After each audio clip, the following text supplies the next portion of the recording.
Bienvenidos, estamos para el repaso de la lección número 6 con mi hermano Jairo, titulada El amor de Dios por la justicia.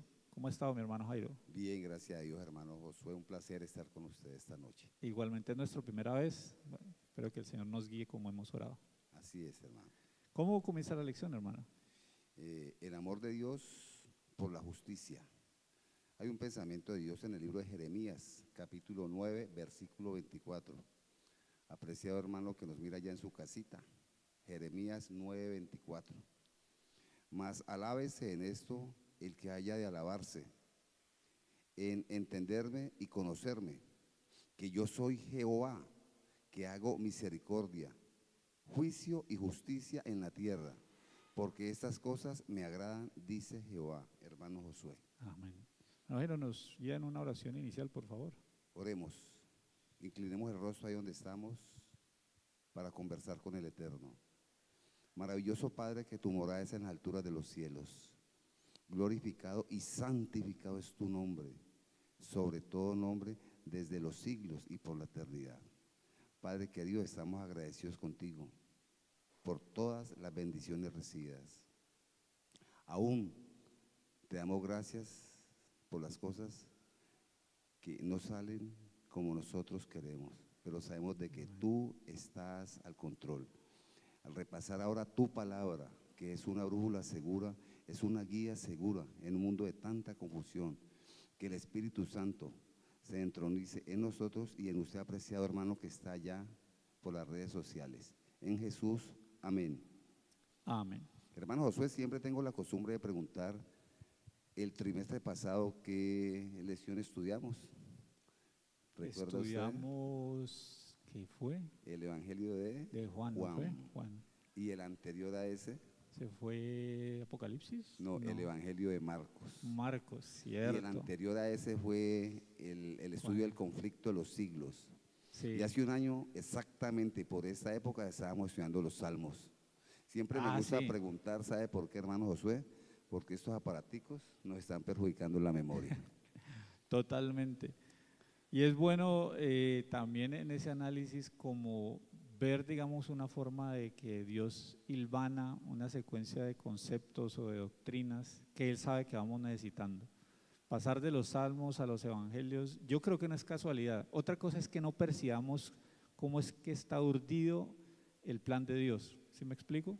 Él sabe que su iglesia necesitaba salmos, después Marcos, después Juan y ahora este mensaje. Amén, hermano Josué. Yo creo que la escuela sabática, este folleto es una metodología muy buena para aprender mucho acerca de la palabra del Señor. Es un método inspirado por Dios para el pueblo judío. El pueblo judío normalmente escuchaba en las sinagogas cada sábado un mensaje casi que común en muchas de ellas, y eso hacía parte de su unidad.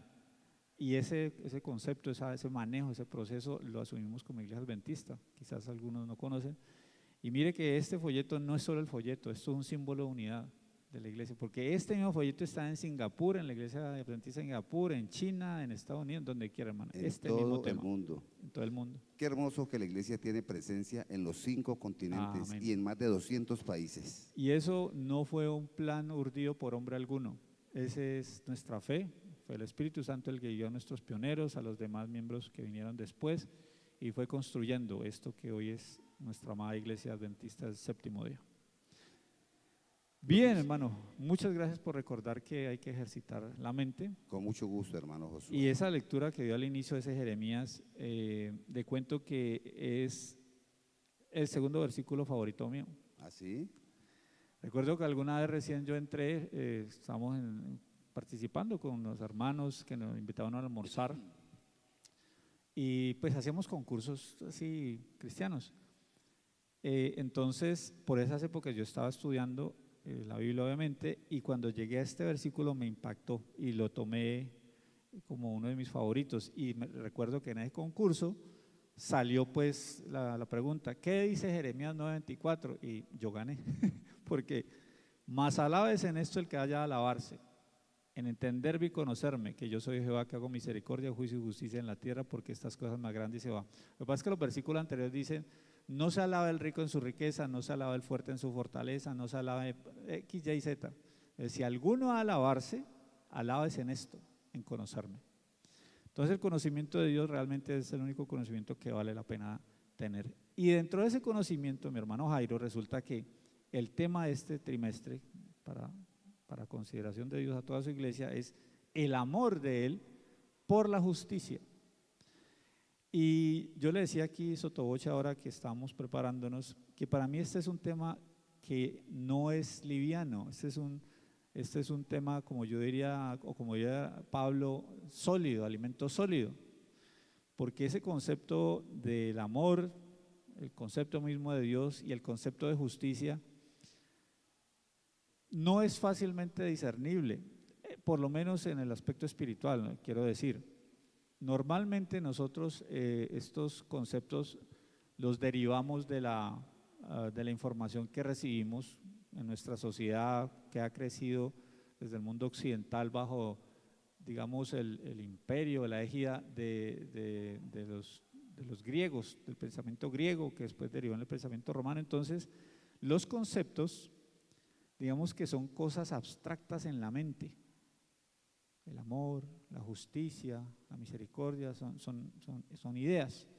Pero resulta que cuando uno empieza a estudiar la escritura, estos conceptos para el pensamiento oriental siempre se personalizan. Por ejemplo, un pasaje dice: yo soy Jehová, justicia vuestra. Jesús dijo: yo soy el camino, la verdad y la vida. ¿Sí se da cuenta? Entonces, en la forma de expresar los pensamientos en la escritura, en esa forma oriental, estos conceptos siempre son llevados como a personalizarlos.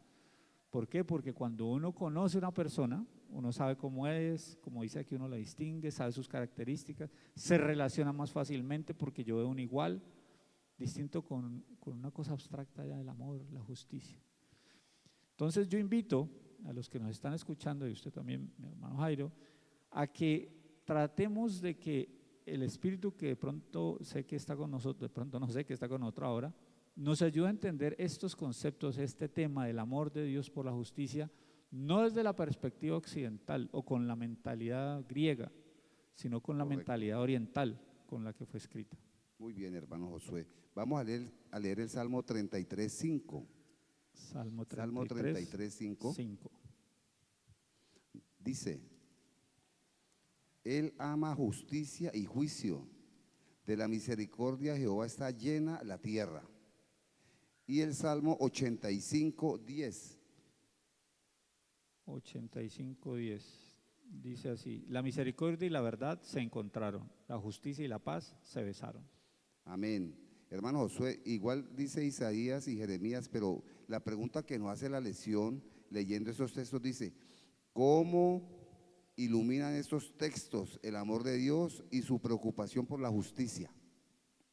Dice, estos textos declaran explícitamente que Dios ama la justicia.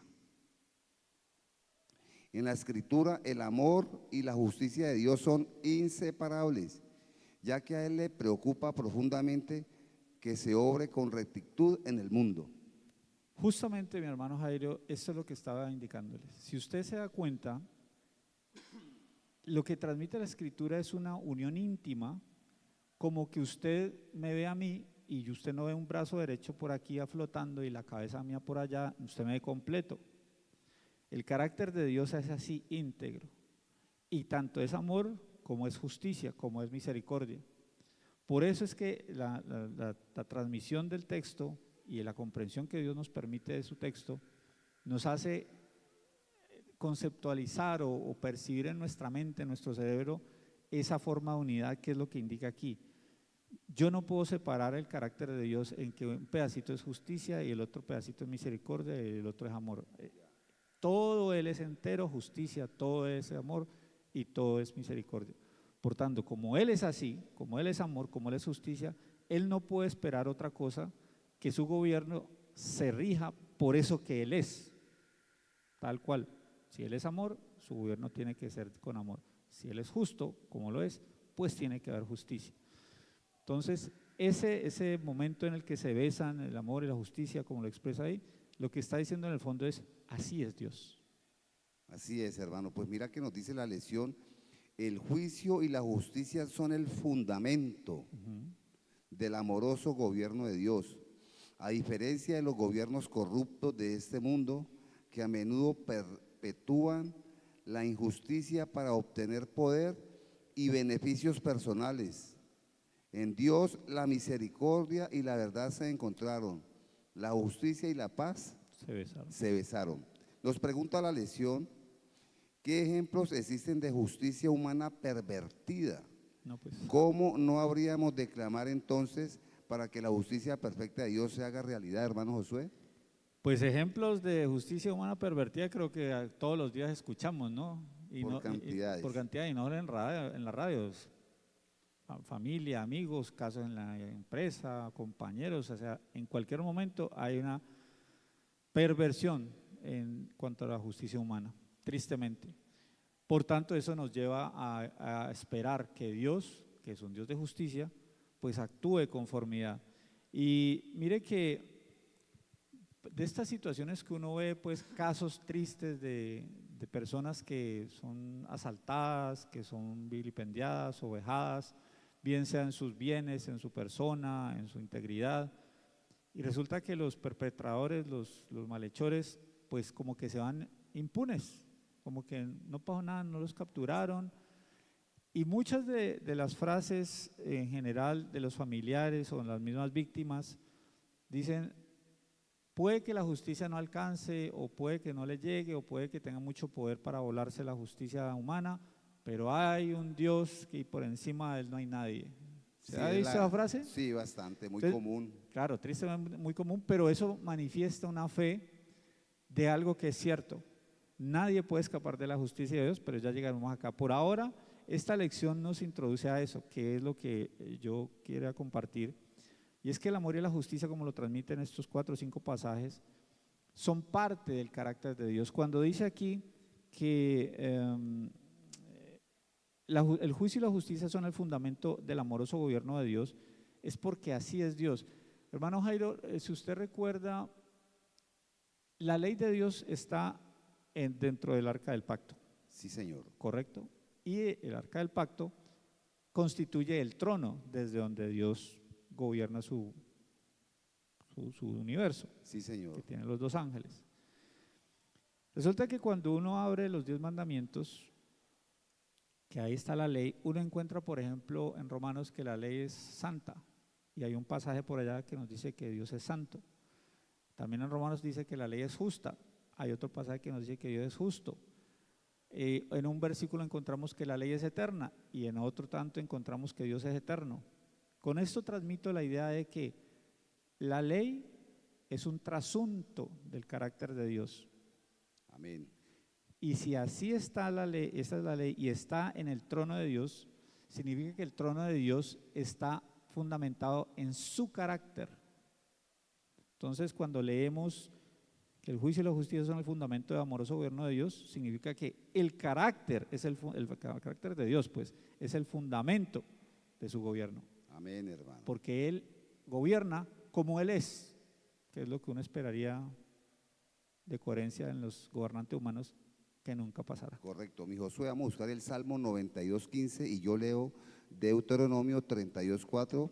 Hermano que está en su casita, por favor, Deuteronomio 32:4. Dice, Él es la roca cuya obra es perfecta, porque todos sus caminos son rectitud. Y Salmo 92, ¿qué dice, hermano? Dice 92:15. Para anunciar que Jehová, mi fortaleza, es recto y que en él no hay injusticia. La lección nos pregunta, hermano Josué, ¿qué enseñan estos pasajes acerca de la fidelidad y la justicia de Dios? Nos dice el pasaje, nos dice el repaso, perdón, estos y muchos otros pasajes declaran que Dios es justo y amoroso, en Él no hay injusticia. Perfecto. Hermano Josué, yo le tengo una preguntita. Sí. Al final del día, lunes, ¿por qué un Dios tan bueno permite tanta maldad en este mundo? Comparte tu respuesta en clase. ¿Cómo le respondes a una persona que nos dice, yo no creo en Dios porque mi hijo se murió, a mi hijo lo mató un carro, mi esposo murió de cáncer? ¿Cómo responderle, Josué? Digamos que, no sé si tristemente o afortunadamente para este momento, he tenido que manejar por gracia de Dios, esa situación. Amigos, personajes o personas que se acercan a mí sabiendo pues que yo soy cristiano o estamos en una charla casual, quizás con amigos agnósticos o ateos, que me preguntan justamente eso, la pregunta de la teodicidad por excelencia: ¿por qué, si Dios es bueno, Muy común esa permite el pregunta, mal? ¿no? Claro, lo que yo he podido comprender, y con esto no determino que sea lo exactamente correcto, es que el elemento que se escapa normalmente de ese análisis, cuando se presenta la premisa de que si Dios es bueno, ¿por qué permite el mal?, es que la bondad de Dios no está desligada de ese carácter que es el amor de Dios. Correcto. Y el amor, por su naturaleza, exige la libertad del otro. En esa libertad siempre está el peligro de que el ser amado o la otra persona, pues el otro, escoja para bien o para mal. Luego, lo que normalmente, digamos, no se considera dentro de ese planteamiento es el hecho de la existencia del libre albedrío por parte del ser humano. Entonces, Dios es bueno, es cierto, pero Él, como ama a sus criaturas y les otorgó el libre albedrío, Él acepta las decisiones de esas criaturas, de esos seres, sea que elijan bien o sea que elijan mal, porque Él ha en la cruz pagado por esa libertad. Y eso es algo que quizás no muchos entienden. Y permítame, hermano, eso está enraizado en el comienzo mismo de la humanidad. Cuando el hombre pecó y la mujer pecaron, una vez que Dios los busca, porque uno cuando peca nunca busca a Dios, siempre es Dios el que lo busca. Después de ese encuentro, donde ya reconocen pues con sus explicaciones tardías de por qué hicieron lo que hicieron, en Génesis 3:15 Dios dice: y pondré enemistad entre ti y la mujer. ¿Recuerda a quién le estaba hablando Dios? Génesis 3:15 es la promesa más hermosa de la Biblia, ¿no? Pero ¿a quién le estaba hablando Dios allí? Al enemigo. Al enemigo, porque él sabía que fue el causante, y le dice: tú. Pondré enemistad entre ti y la mujer, entre tu simiente y la simiente suya, esta te herirá en la cabeza y tú le herirás en el calcañar. No vamos a llevar todos los pasajes para ese estudio que estamos presentando, pero Pablo dice que uno se vuelve esclavo de aquel a quien uno se entrega, si esclavo del Correcto. pecado o esclavo de justicia. Pues Adán y Eva escogieron ser esclavos del pecado porque aceptaron el engaño del enemigo. Por tanto, en ese momento que se entregaron a ese engaño, ya estaban siervos, estaban esclavos del pecado. Por eso es que Dios tiene que venir a poner enemistad. ¿Cuál es la enemistad que Dios pone? El libre albedrío de nuevo. Ese es el elemento que Él pone de parte de Él como divinidad en el ser humano que en ese momento estaba esclavo. Él dice: te entrego el libre albedrío, ahora escoge, ¿qué es lo que quieres? ¿El enemigo o yo? Por tanto, esta pregunta, para mí, yo no diría atrevidamente que se resuelve, pero por lo menos tiene una salida basada en la Escritura y digamos bastante racional, porque Dios, siendo bueno y siendo amor, tiene que respetar el libre albedrío que te dio. Lo que tú hagas con ese libre albedrío ya es tu responsabilidad. Dios va a tener que lidiar con eso también y tendrá sus consecuencias. Muy bien, hermano Josué. Vamos a Malaquías 3:6, pero busca tú Santiago 1:17. Santiago 1:17, apreciado hermano que estás en tu casita, busca Malaquías 3:6. Malaquías 3:6 dice: porque yo Jehová no cambio, por esto, hijos de Jacob, no habéis sido consumidos. Santiago 1:17, ¿qué dice, hermano Josué? Toda buena dádiva y todo don perfecto desciende de lo alto, del Padre de las luces, en el cual no hay mudanza ni sombra de variación. Amén. Nos pregunta la lección: ¿qué enseñanza estos pasajes acerca del carácter de Dios? Dice la lección: aquí y en otros lugares, la Escritura enseña sistemáticamente que el carácter de Dios es moralmente inmutable. Sin embargo, Dios puede entrar y entra en una relación real con sus criaturas, a las que responde siempre con amor y justicia, hermano Josué. Sí, mi hermano. Ahora, para ir construyendo, digamos, la lógica de la lección, lo primero que leímos, que fue el domingo, amor y justicia, se presenta que características de Dios es que es amor y es justicia. Después pasa el lunes, donde nos agrega otra característica de Dios, que es bondadoso. Y en esta lección, que es del martes, se nos presenta la inmutabilidad del carácter de Dios. Es decir, que Él siempre ha sido, siempre es y siempre será amor, siempre fue, siempre es y siempre será justo, siempre fue, siempre es y siempre será bondadoso. Hermano Él no Josué, va a él no cambiar cambia, en eso. ¿no? Él no va a cambiar. Ya. Y eso es algo que para nosotros, no sé usted cómo le parece, si ha tenido amistades humanas, quiero decir, Sí, en las que usted confiaba enormemente, sí, pero claro, un día, defraudaron. ¿cómo Sí, se claro. sintió? No hay dónde echarlos. ¿Cierto? Sí, hermano. Es triste. Siente uno una grande tristeza. Ahora, en un momento dado, Josué, nosotros también podemos defraudar. O hemos sido nosotros los que O hemos hemos sido defraudado. defraudados. Tristemente, porque puede pasar, pero con Dios eso no va a pasar. Para nada, ¿no? De parte de Él para nosotros eso no va a pasar. Y yo creo que eso es algo que nuestros oyentes deberían rescatar. Si algo queda de la lección es eso. No importa si usted está sufriendo un desamor o una traición de un amigo, de un familiar, incluso de los papás. Hay alguien que nunca lo va a traicionar. Cristo. Cristo jamás, jamás lo va a traicionar. Hermano Josué, ¿cómo podemos aprender a confiar en la bondad de Dios, aún en los momentos cuando las cosas no vayan bien en la vida? ¿Cómo te ayuda la imagen de Dios en la cruz a confiar en su bondad?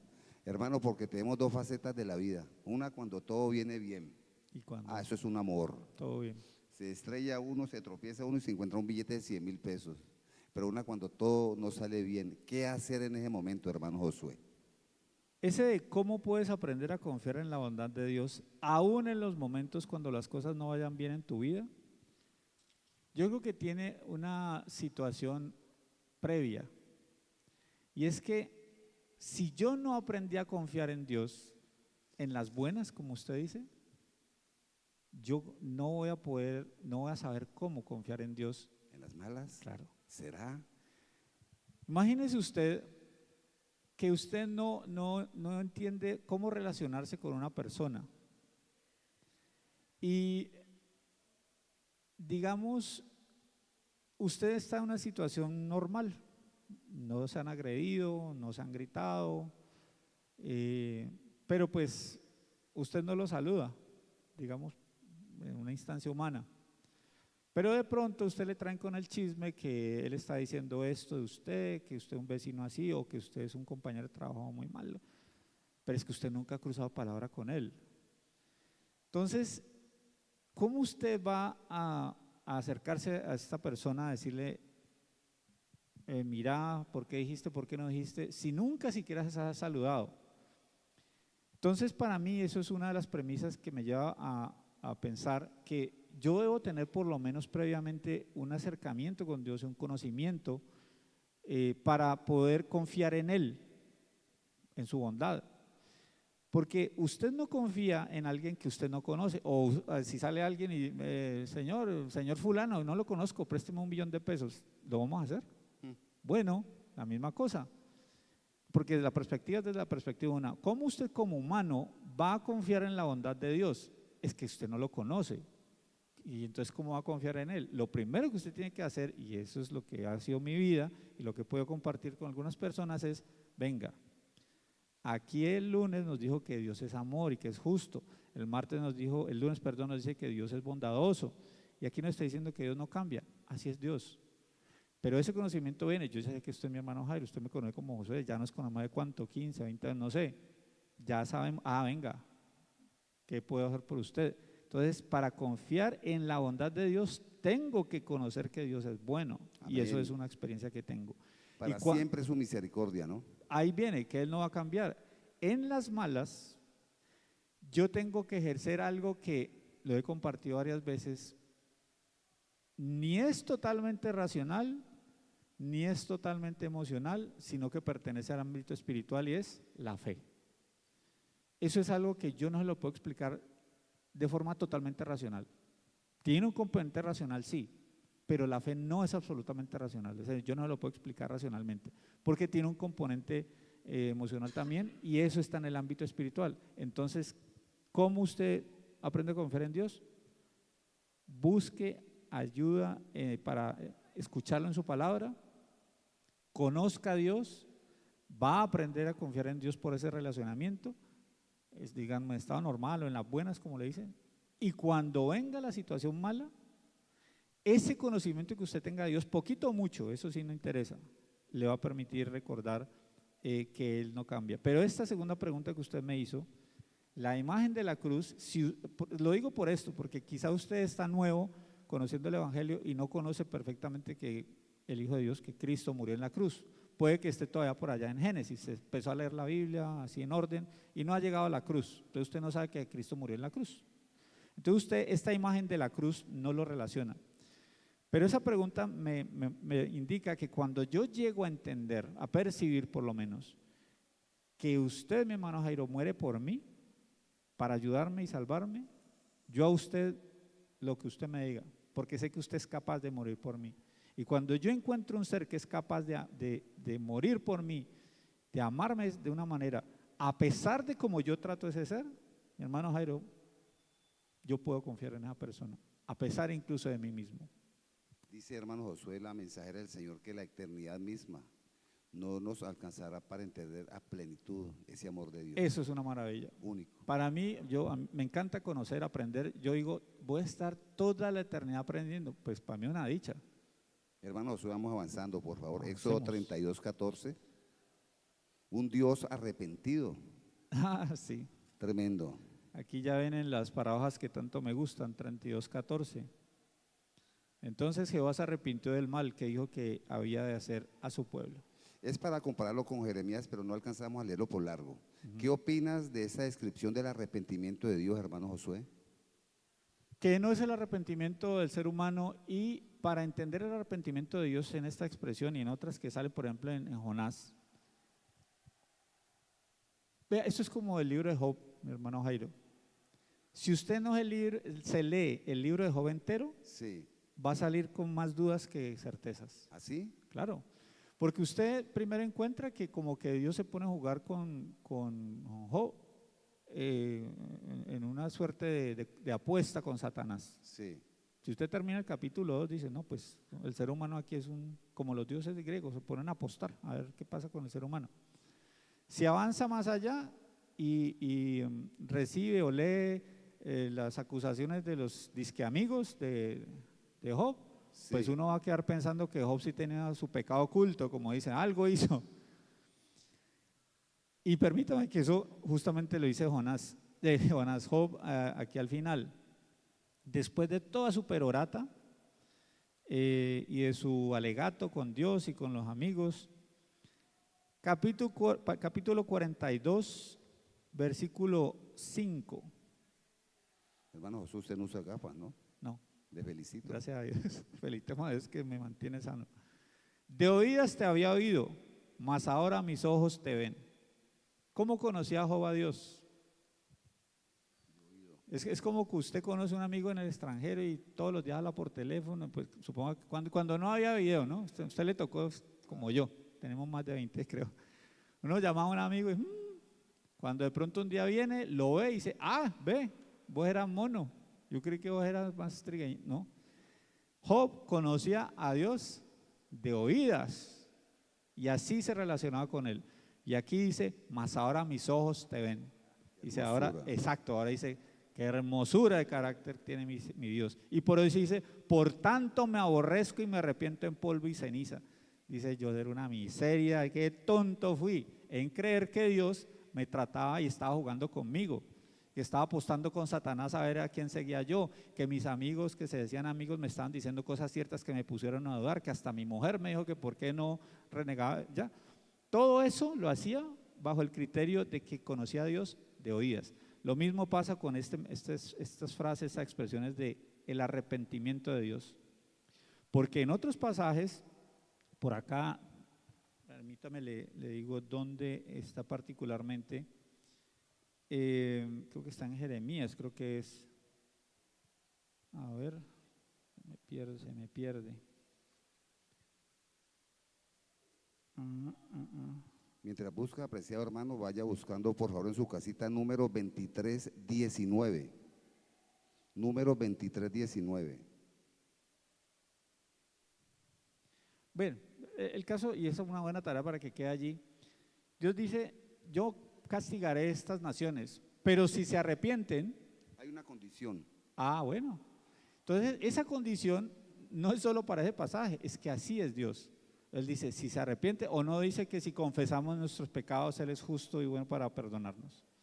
Entonces, ese arrepentimiento de Dios proviene de que su carácter es misericordioso y Él a lo largo de la Escritura muchas veces lo presenta.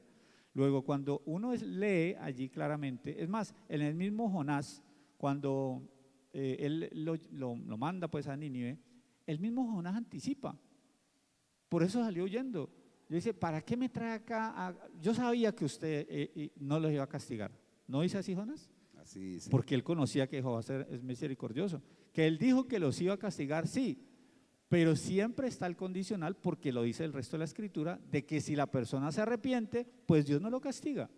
Entonces, Dios no es que se arrepienta, sino que Él ejecuta su criterio y su inmutabilidad de que si usted comete un error, un pecado, pero lo confiesa y se arrepiente, pues no lo va a castigar. Hermano Josué, pues mira lo que dice número 2319. Dios no es hombre para que mienta, ni hijo de hombre para que se arrepienta. Él dijo y no hará, habló y no lo ejecutará. Es como una pregunta, ¿él dijo y no lo hará? Él dijo y no lo ejecutará, o sea, como diciendo, ¿usted cree que no lo va a hacer? No, Él lo va a hacer.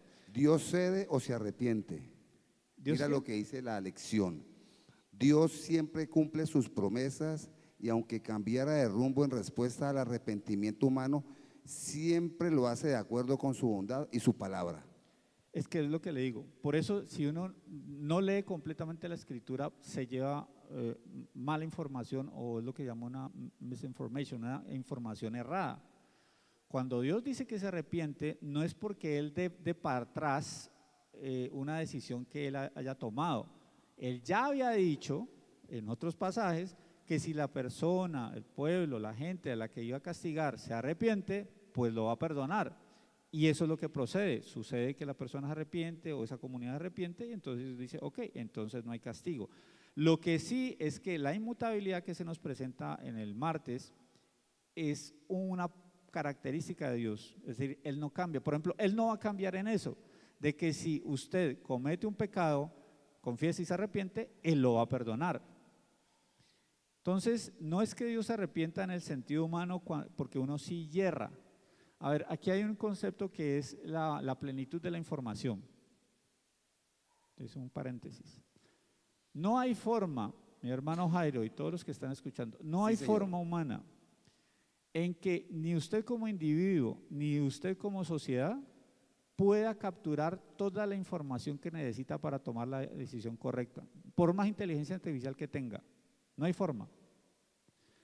Porque el conocimiento absoluto, para tomar una decisión absoluta, pues requiere eso, la plenitud de todo lo que está sucediendo en toda esa sociedad, en toda esa comunidad. Sí. En este momento y en cada momento que sigue continuamente. Y esa capacidad desborda lo que podemos hacer como seres humanos y lo que pueden hacer las computadoras. Solo un ser que es capaz de capturar la información de todos los seres, de sus criaturas, en este instante y en los subsiguientes, es capaz de tomar las decisiones con toda la información.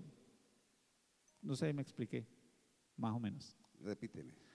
Resulta que usted es una empresa, sí, o cualquiera que los oyentes tenga, y usted, no sé, tiene que decidir si va a vender los zapatos en Cúcuta o en Bogotá. Sí, señor. Entonces usted llama a su gerente de ventas y dice, y el de logística, bueno, ¿a dónde vendemos? ¿Cúcuta o Bogotá? Entonces resulta que, o en Santander, pues entonces dice el de logística, no, pues la carretera para Bogotá es mejor, más limpia, más tranquila, yo creo que para allá. Pero el de venta le dice, pero es que allá Santander, todo el norte de Santander está, el zapato no lo pagan más a mejor precio. Sí. Yo creo que mejor para allá. Y entonces usted decide mandar a Bogotá la mitad y a norte de Santander la otra parte. Sí, claro. Resulta que ellos no sabían que aquí nomás saliendo en Sencar había una banda de fascinerosos armados hasta los dientes y le robaron los camiones con lavapatos. Ay, ay, ay. Usted no tenía la información. Tenía la información de que vendían bien allá en norte de Santander y que la carretera buena en Bogotá. Entonces es un ejemplo muy sencillo de que como yo no tengo toda la información, no puedo tomar la mejor decisión o la decisión perfecta, pero Dios sí. Amén, hermano. Porque Él sabía que los fascinerosos estaban ahí, Él dice, no mando zapatos para ningún lado, o algo así hubiera hecho. Eso es lo que quiero compartir. Entonces Él no se puede arrepentir porque es que Él sí sabe todo lo que pasa, en todo momento y en todo lugar. Hermano Josué, y cuando Sí. dice en Génesis que Dios se arrepintió en lo más profundo de su corazón de haber creado al hombre, La expresión en hebreo da a entender más bien es un dolor. ya. O sea, le dolió en el alma, todo, que es lo que transmite también esta lección me parece que muy acertadamente, porque no nos pone a un Dios absolutamente racional, sino que lo pone, y a ver, y yo sí quiero transmitir digamos, esta campanita de que no vamos a volver a Dios un Dios emocional, emotivo, Ya. como el mundo posmoderno hoy quiere presentarnos. Sí, Señor. Pero eso no quiere decir que la Biblia sí nos dice que Jesús lloró, mi hermano Jairo. Lloró ante la tumba de Lázaro. Y Lloró 3 veces Josué, ¿no? Hermano Josué, Cristo, en la tumba de Lázaro, las otras 2 partes donde fue, por con, Jerusalén con Jerusalén, y en el Getsemaní. Fue las en 3 el veces que Getsemaní. lloró, 3 veces. Entonces imagínense y la rabia que sintió. Porque es que la gente cree que Jesús como que fue a los cambistas del templo y le dijo, ay, mijo, permítame, quite esto de aquí. Eso no pasó así. La expresión en griego es que sacó el látigo y con ira santa los jugueteó, como dice. Hermano Josué, ¿qué es una ira santa? Para mí es la expresión justa Sí. de la rabia contra la injusticia o de la molestia contra la injusticia. La ira santa, hermano Josué, es muy diferente a la ira nuestra, ¿no? Porque Totalmente. Cristo fue sin pecado, o sea que tuvo una ira santa. ¿La ira nuestra es muy diferente a la de Cristo? Yo creo que hay momentos en los que Dios le permite a uno ese espacio gozoso de sentir ira santa, pero momentos. Y oigo lo que estoy diciendo, cuando Dios pone en mí esa ira santa, y cuando a mí me ofusca la injusticia frente a algo que Dios dice que no es correcto. Entonces yo me airo, yo me enojo, me molesta. Eso para mí no viene de mí, no es mi naturaleza que yo soy tan bueno y tan moralmente correcto, no, es que Dios en su espíritu me dijo, Josué, esto que está pasando a mí no me gusta. Y como yo me quiero identificar con él o es lo que quiero que él haga en mí, su espíritu pone esa percepción de él en mí frente a esa injusticia, por tanto yo me enojo. Entonces a alguien que se le está cometiendo una vejación, se están aprovechando de esa persona, que sé que no ha actuado incorrectamente y lo están maltratando, pues uno siente esa ira santa. Esa es Muy mi bien, perspectiva. hermanito Josué, apreciado hermano que estás en la casa, debemos de ir empezando a practicar la ira santa con nuestro cónyuge, con nuestros hijos y con el prójimo. Hermano Josué, Con para la ir ayuda de terminando, Dios. con la ayuda de Sí. Dios, claro. Mateo 5, 43 al 48. Aquí lo tengo, Ajá, para ir como dice. terminando. Oísteis que fue dicho, amarás a tu prójimo y aborrecerás a tu enemigo. Pero yo os digo, amad a vuestros enemigos, bendecid a los que os maldicen, haced bien a los que os aborrecen y orad por los que os ultrajan y os persiguen, para que seáis hijos de vuestro Padre que está en los cielos, que hace salir su sol sobre malos y buenos, y que hace llover sobre justos e injustos. Porque si amáis a los que os aman, ¿qué recompensa tendréis? ¿No hacen también lo mismo los publicanos? Y si saludáis a vuestros hermanos solamente, ¿qué hacéis de más? ¿No hacéis también así no hacen así también los gentiles? Sed pues vosotros perfectos, como vuestro Padre que está en los cielos es perfecto, hermano Josué. Tremendo llamado. ¿Qué nos enseña esto acerca del asombroso amor de Dios? ¿Cómo debemos actuar con los demás a la luz de esta enseñanza de Jesús? Dice, Aunque el amor y la misericordia de Dios superan con creces cualquier expectativa razonable, nunca anulan ni contravienen la justicia. Al contrario, Dios une y armoniza la justicia y la misericordia. Hermano, como empieza la lección, ¿no? El amor de Dios y la justicia. Correcto, de nuevo, la justicia es parte del carácter de Dios y en ese sentido es apropiado que nosotros busquemos y exijamos justicia. Permítame, hermano Jerry, y los que nos escuchan, terminar con este pasaje del camino a Cristo. Dice así: Dios atrae nuestros corazones mediante innumerables pruebas de amor en el cielo y en la tierra. Procura revelársenos valiéndose de la naturaleza y de los más profundos y tiernos lazos que el corazón humano puede conocer en la tierra. Y todo ello no representa más que imperfectamente su amor. Aunque se había dado todas estas pruebas evidentes, el enemigo del bien cegó el entendimiento de los seres humanos para que miraran a Dios con temor y lo consideraran severo e implacable. Satanás ha inducido a la humanidad a concebir a Dios como un ser cuyo principal atributo es una justicia implacable, como un juez severo, inquisidor, duro y exigente. Representa al Creador como alguien que vela con ojo inquisidor para descubrir los errores y las faltas de los seres humanos y acerca de sus juicios sobre ellos. A fin de disipar esta negra sospecha, vino el Señor Jesús a vivir entre nosotros y manifestó al mundo el amor infinito de Dios. Amén, hermano. Le voy a contar una anécdota de la clase de visitas. Resulta que, comenzando pues con el problema del pecado ya en Génesis 3, siempre, varias de las veces les pregunto, bueno, ¿qué hizo Adán y Eva? Y todos más o menos saben la historia. Y les pregunto, ¿y qué hizo Dios? El 80% de las visitas no saben. Y ¿usted qué hubiera hecho? Normalmente es, no, pues yo los castigo. O si usted era el jefe de esa empresa y lo sabe qué hace, no, pues yo los echo. Y mire usted pues, ¿usted sabe lo que hizo Dios? Como le digo, casi nadie sabe. Digo, vaya, lea. Y oyeron la voz de Jehová que se pasaba en el huerto al aire del día, y el hombre y su mujer se escondieron de la presencia de Jehová Dios entre los árboles del huerto. Mas Jehová Dios llamó al hombre, ¿y qué dice? Amigo visita, amiga visita. Y leen, ¿dónde estás tú? Y me miran. Y dice, ¿qué hizo Dios? Les mandó un rayo, les mandó una lepra, un SIDA, les causó una crisis financiera, le dejó a la mujer. ¿Qué hizo? No les preguntó. Así es Dios. Amén, hermano. Entonces, mis amigos, mis hermanos, el Dios que nos presenta la posmodernidad no es el Dios de la Biblia.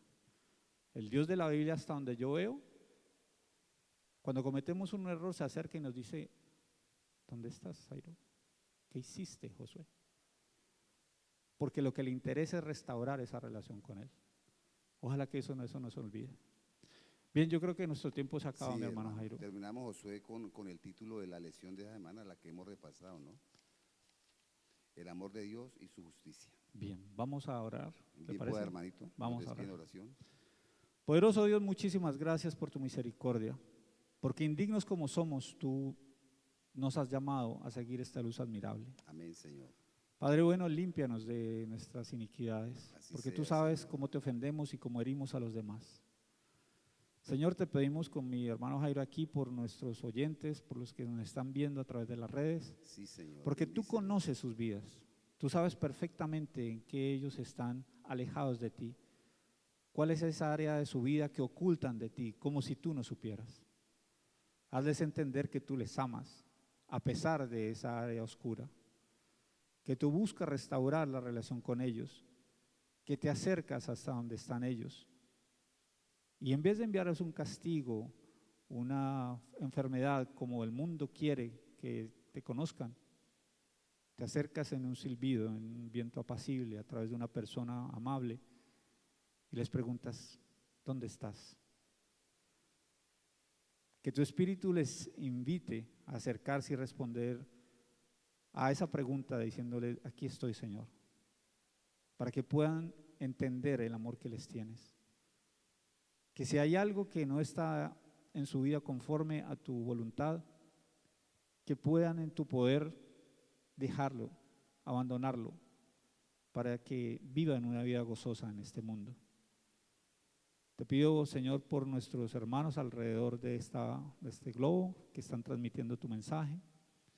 Te ruego por nuestras familias, Y te pedimos humildemente que tu Espíritu nos tome y nos haga instrumentos tuyos hasta que tú vuelvas.